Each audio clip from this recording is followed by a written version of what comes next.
When I am around someone who feels like they're like really like doing whatever, living, feels like they're living their purpose, it affects me in the way of, on the one hand, like kind of opening a window like into what is possible. Like, oh wow, you know, like your friend is like building her dream of like living off grid in a, you know, in a community, and or like, oh wow, like, you know, this, yeah, so like it's like opening up, you know, a world of possibility, whether it's something that I like. It doesn't have to be something that I like want to actually join in on, or you know, to be a part of, but that, and then also like I think when you feel like you're living your purpose, there's a sense of joy and flow, or there's just some energy that radiates out, and it's like absorbed, or you know, it passes through whoever's around you. And so I definitely have like felt that kind of infectious, like radiating joy and energy coming from people who are like feel like they're living their purpose. And so yeah, I guess that that would probably be true for me too.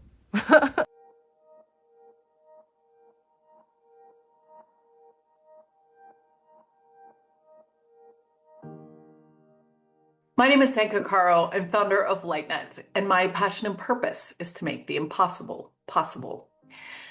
I'm here today with Sofia Suardi, actually my niece. But before I tell you about that, I want to talk about how we are getting down to the last 10 episodes of the 100-person research project quest that we were on with the Holomovement to really figure out once and for all what is the funnest, fastest, cheapest way to find our purpose.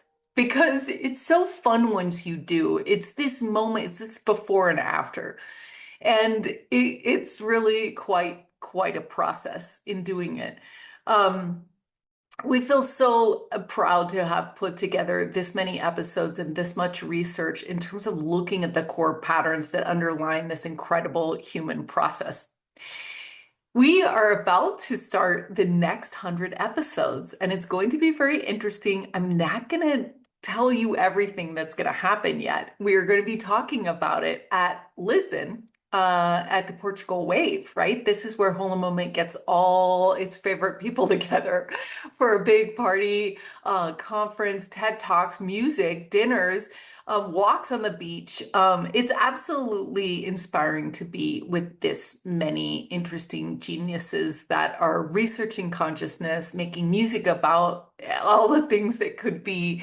This is really the Renaissance. This is ground zero. And in fact, if you listen to Sofia's episode, they say that it all starts, the Fifth Kingdom all starts in Portugal. So I hope to see you at the end of May. Today's guest is Sofia Suardi. Like I said, she's my sister's eldest daughter of 5. And she, like me, also really likes to look at life and question things and almost question everything. And I think when I was in Colombia, I realized that the original tribes would tell us that all the animals had a role to play. And I guess that's the way it works. You know, we're not all supposed to be teachers or monks or truck drivers. Like, there's all these different things that come into play. And I think living our unique pattern is so important. Sophia had a spiritual awakening or consciousness awakening when she was 16. And since then, she's really been looking at how this all works. And her latest conclusion is that we're here just to be. And again, that's what the Colombian original tribes told us. Be yourself, be happy, and just be you. Like, be nature. You are nature. So there's no need for so much pressure. Just allow it to flow. Check it out. I discovered my purpose to be. It feels like it started around when I was 14, so 8th grade. I began to feel like there was something missing in my life. Like, I seemingly had everything, a loving family, great health. You know, I just happened to be of the constitution to do well in school, but my life kind of felt a bit like flat, and I began to wonder if I had ever known true happiness, and if I loved myself, if I knew myself.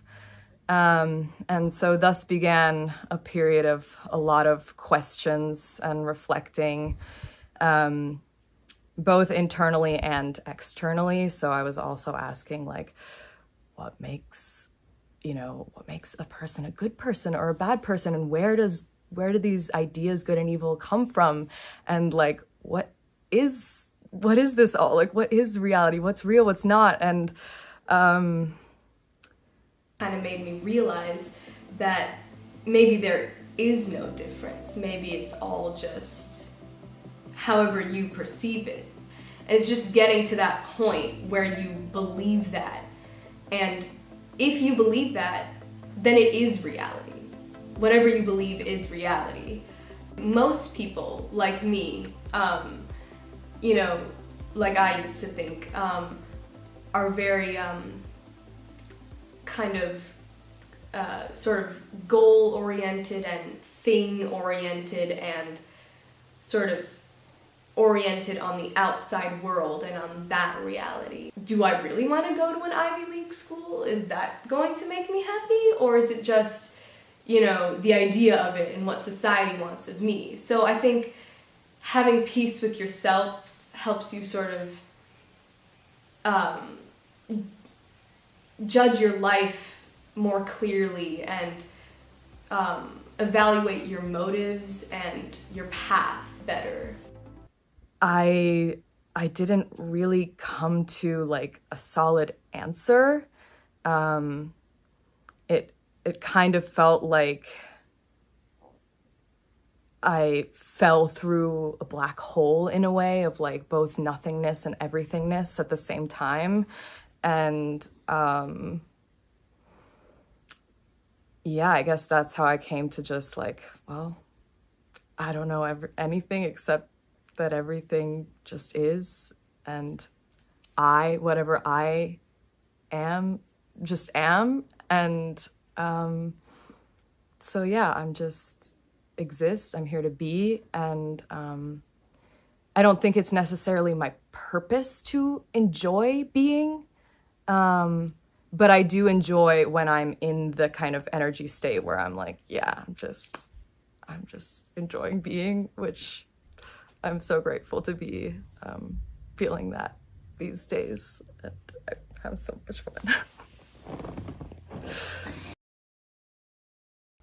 I love to dance. That's like my favorite, probably my favorite thing to do. And actually, my favorite way of like anchoring me into the moment, kind of like a moving meditation. So, using, rather than like sometimes I use my breath as an anchor even when I'm dancing, but like using the sounds, the beat, the physical sensations to, when I notice myself kind of like not feeling those things as much, or just like kind of thinking in a thought process, then I have the physical, like I love when like there's like a really powerful speaker and I can just feel the bass and I'm like, okay, that, and it's also like I I guess this connects to the other question of like what attracts me to the beingness. I love like daydreaming and letting my mind wander. And so, you know, even if I'm meditating, you know, in quotes, like whether it's sitting or dancing or whatever,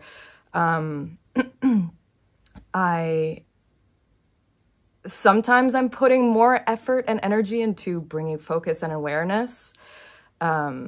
Like, you know, the way you think of meditation being typically, but I'm often not really like forcing it so much. So I just like, I'm totally like, well, I don't know if I could say I'm totally okay with like, you know, the mind wandering and like, you know, when I feel kind of like whatever in my head when I'm dancing.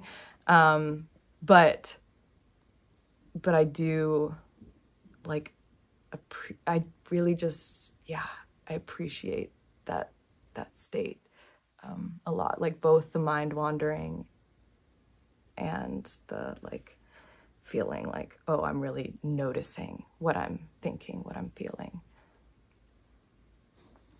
And I do want to add, like, this is something that I've thought about.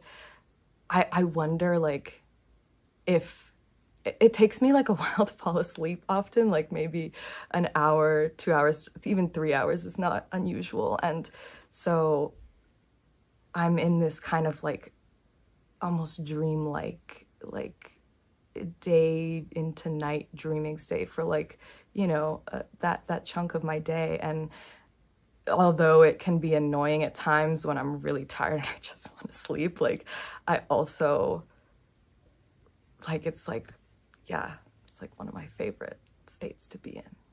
I guess just one thing that pops into mind is like that I enjoy daydreaming about is this beautiful time that I had at a club in Berlin.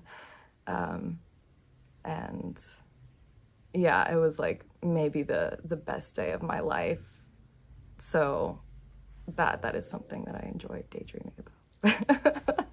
I just felt so in flow, and I like met someone that I felt probably more connected to than I ever have anyone else before. And I, you know, usually when I go dancing, I would say like, I don't know about a majority of the time, but my eyes are often closed. I'm like in my own world. I'm not interacting with anyone really that much. And so it was unexpected, and it was really fun. It felt really good.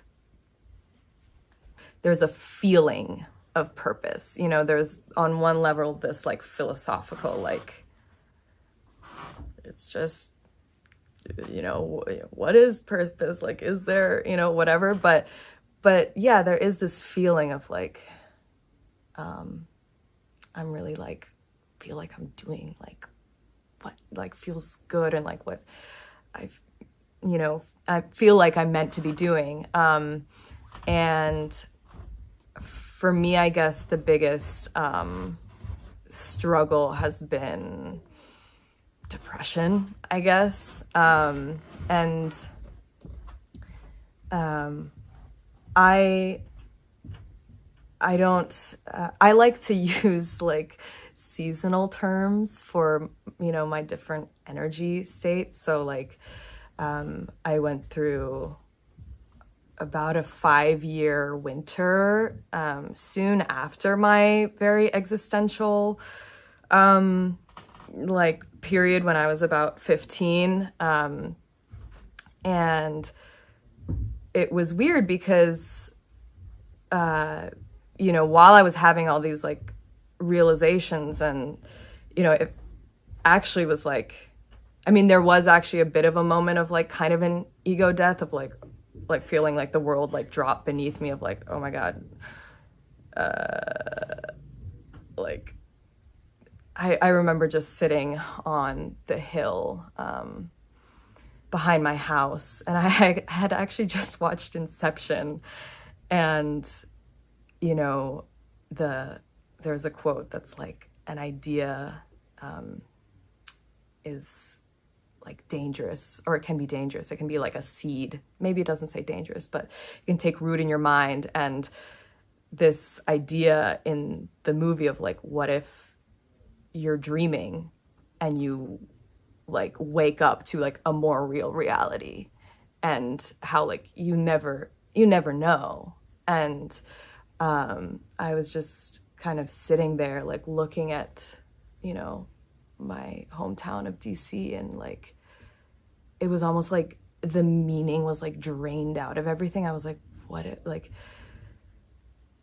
you know, like, anyway, so there was that kind of moment of like feeling kind of like gross and scared about everything. Like, what if, you know, nothing means everything, and nothing means anything, and I don't know what anything is or whatever.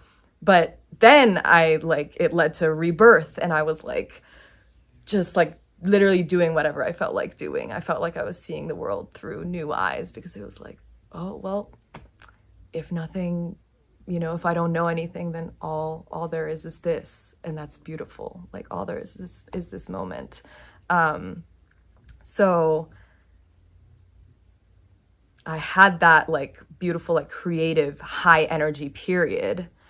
But then as high school went on, I started to lose interest in everything that I once loved doing, like photography, fashion, singing. I just like, yeah, I didn't really feel like doing anything, and I was confused. I was like, I don't know. I like, to this day, I don't know what the cause of the long depression was, or, you know, I think it's probably a combination of multiple things. Maybe the existential stuff did something.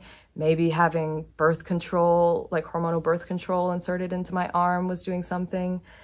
You know, maybe the food I was eating, maybe just having a tumultuous like high school time. But I think like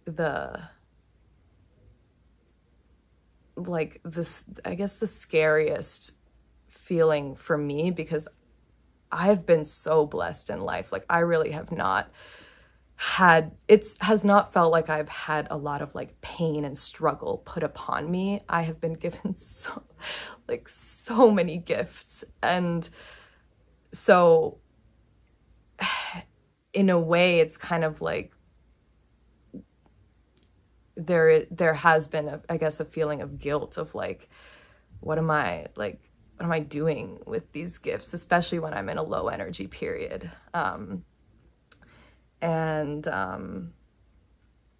Yeah, and the scariest feeling for me, I guess, has been like numbness, just like not feeling much, not doing much.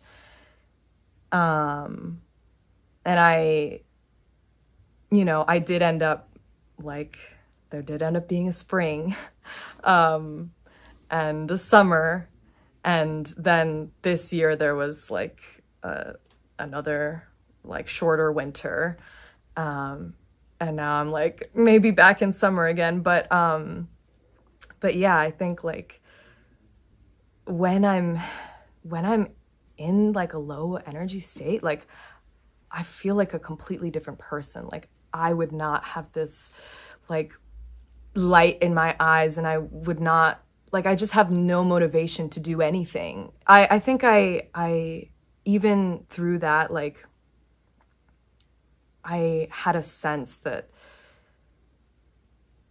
it's okay. Like, it's really okay to like, and it took me, I think part of the reason why the 5-year winter dragged on so long was that for most of it, I was like, I didn't want to let myself like sink too deep into depression, because I was afraid of never coming out of it.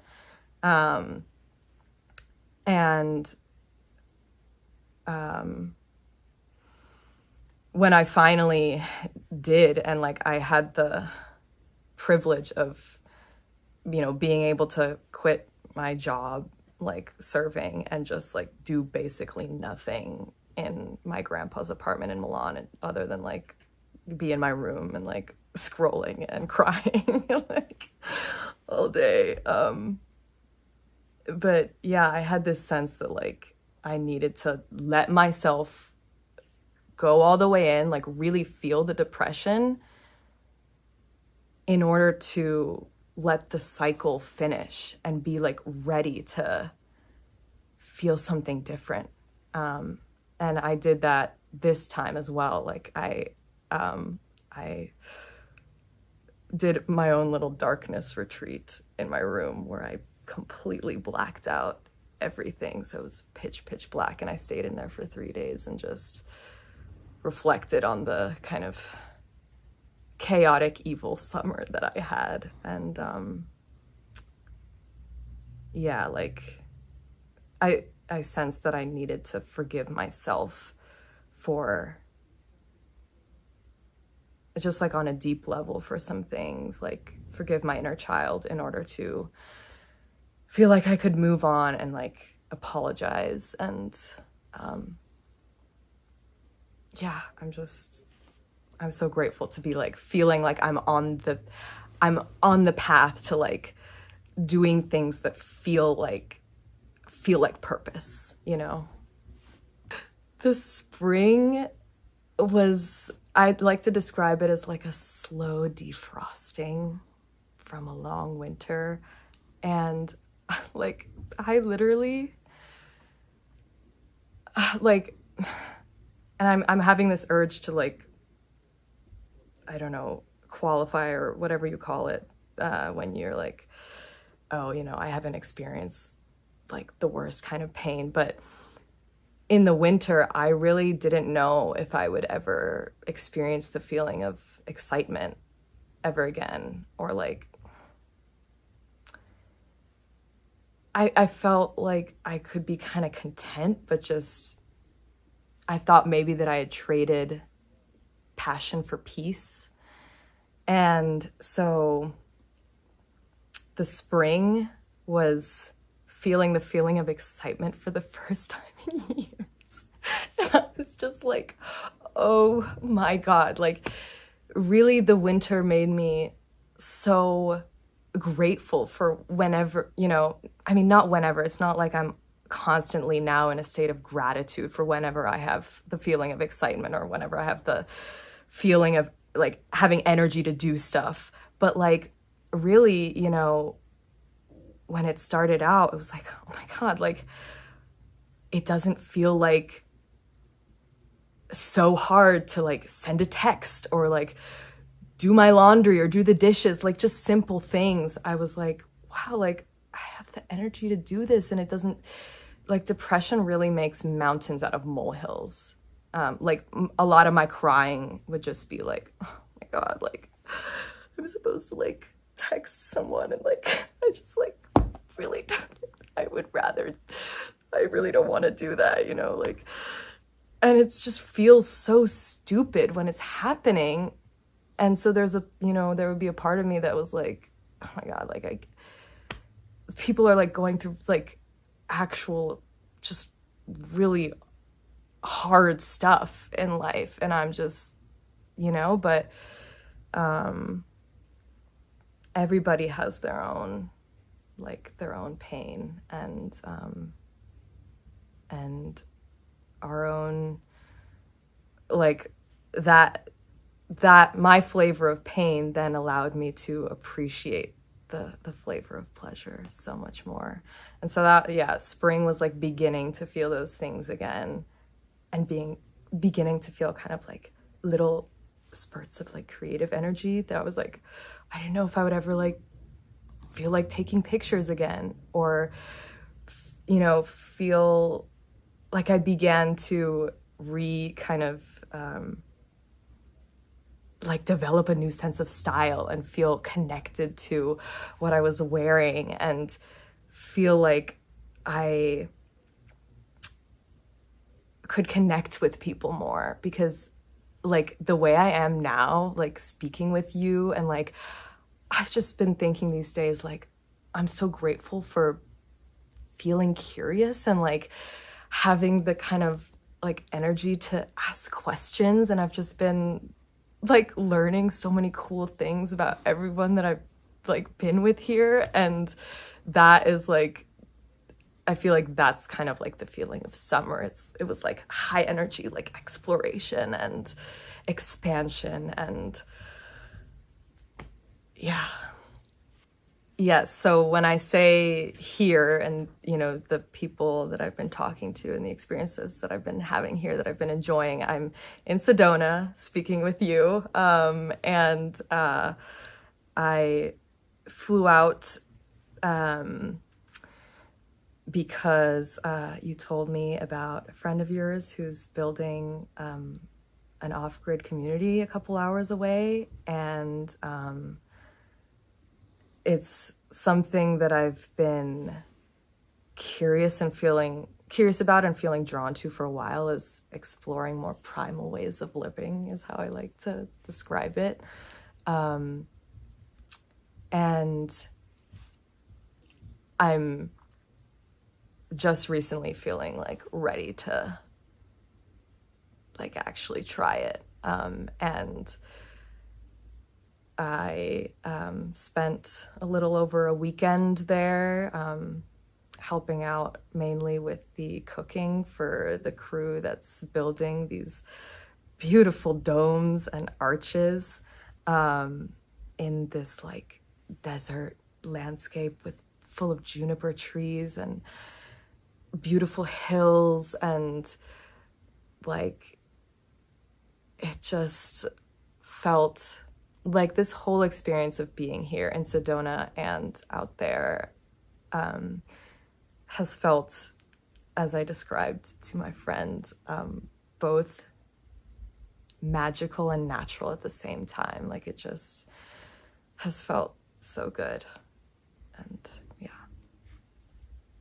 I mean, maybe it started like even back when I was first having these kind of existential questions of like, well, why do I feel like there's something missing, or there's something flat and empty about my life, even though I have everything, like I have all the comforts of the modern world, and you know, I have, yeah, like it feels like I have everything. Why do I feel kind of empty? And that got me thinking a bit about the way that the modern life and the way that, you know, at least, you know, my life was, because not everybody in the modern world like has all the amenities and comforts and everything, but that the way that humans evolved was in a totally different environment. And so like I feel like it makes total sense that we're having so many of these quote unquote issues, like depression, anxiety, you know, all these like health things that are very much like, you know, they call them modern diseases. And so I think I've been thinking about that for a while, both in the, through the lens of like what kind of feels like feeling like a bit repulsed by the modern way of life and doing things because of these you know, elements, but also feeling this like attraction to like just living more like an early human, which kind of feels just like you would feel more natural. And when I was in my, like some of my most depressed kind of gray years, when I had a brief stint in college, it was also during COVID. So I decided to take the second semester of the year off rather than go online. And people were talking about WWOOFing, which stands for Worldwide Opportunities on Organic Farms. And you can volunteer almost anywhere in the world, and have free food and lodging, and, you know, help people on their, usually it's like farms. And so that was kind of my first like, oh yeah, like maybe I mean, basically I was in the state of wondering, like, what does a person do who doesn't want to do anything? And so my thought was like, well, maybe I'll just marry a farmer, have his babies, and like the farm labor and the instinctual, you know, drive to mother will like keep me going. And while I was woofing, like I really enjoyed it actually. And I do think that it mitigated a lot of the depressive symptoms because I was just in this like, you know, wake up, like the farmer's like, okay, here's the plan, you know, a lot of it's just weeding. And I realized like, I like menial labor. Like you know, I also love like thinking and, you know, being in the very heady, abstract world. But I think that for me, it feels best to have it balanced out by like earthiness. So like while I'm weeding, like my mind is wandering. And so, yeah. What advice do I have for people who haven't found their purpose?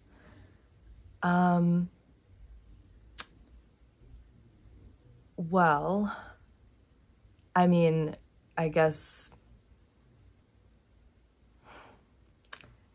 first of all, I, like, for me, you already are living your purpose. Like, you exist. And that, like, that's, I don't want to say, like, that's all, you know? But, like, it doesn't need to be like anything more than that. Like that's beautiful, and I'm so happy that you exist. When I am around someone who feels like they're like really like doing whatever, feels like they're living their purpose, it affects me in the way of on the one hand, like kind of opening a window like into what is possible. Like, oh wow, you know, like your friend is like building her dream of like living off grid in a, you know, in a community, and or like, oh wow, like, you know, this, yeah, so like it's like opening up, you know, a world of possibility, whether it's something that I like.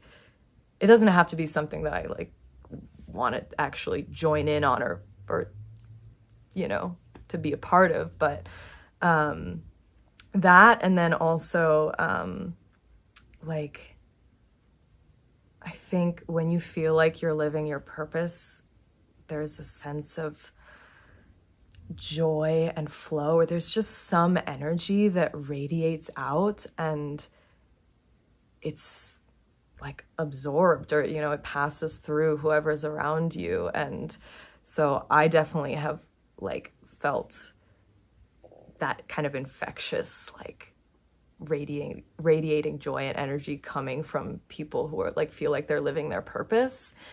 And so yeah, I guess that that would probably be true for me too. I think a majority of people that exist are existing, and so for me, they are already living their purpose. And yeah, I think like I feel like there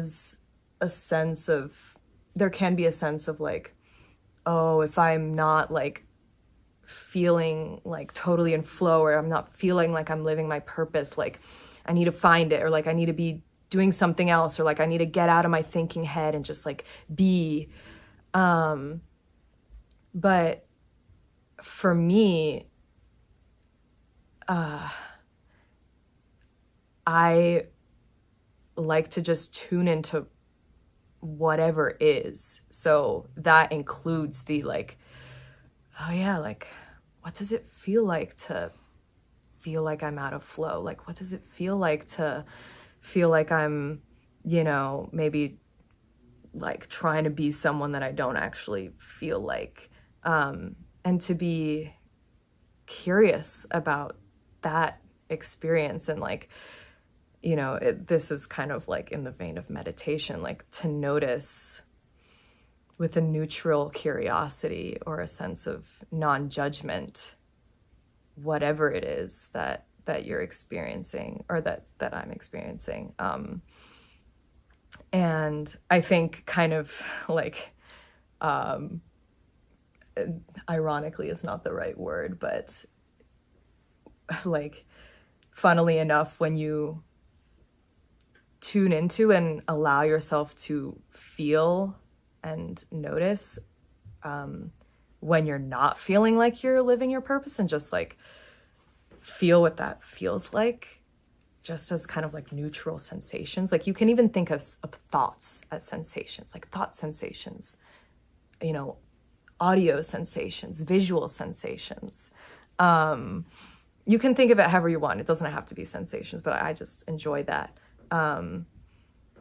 When you tune into whatever is there, like I feel like in my experience, it tends to lead into this feeling of like beingness. And again, I don't like, beingness is everything, but there is kind of like, for me, times when I feel more like, yeah, just like in flow and in beingness, and in feeling like one with my purpose and everything. So yeah, I don't know what the world would look like if everybody were like doing that, but that's like asking what the world would look like if everyone were me. And I think that everyone's purpose is just to be doing exactly what they're doing, what they're being. And yeah, I think it's beautiful. It can be ugly. It can be pleasurable, painful. It all just is. Like, you can kind of manifest anything you want. And like, on a logical, philosophical level, I knew that was possible, because I know that everything and anything is possible, and is at the same time. But on an emotional level, it hadn't resonated with me until recently. But yeah, it's an exciting place to be.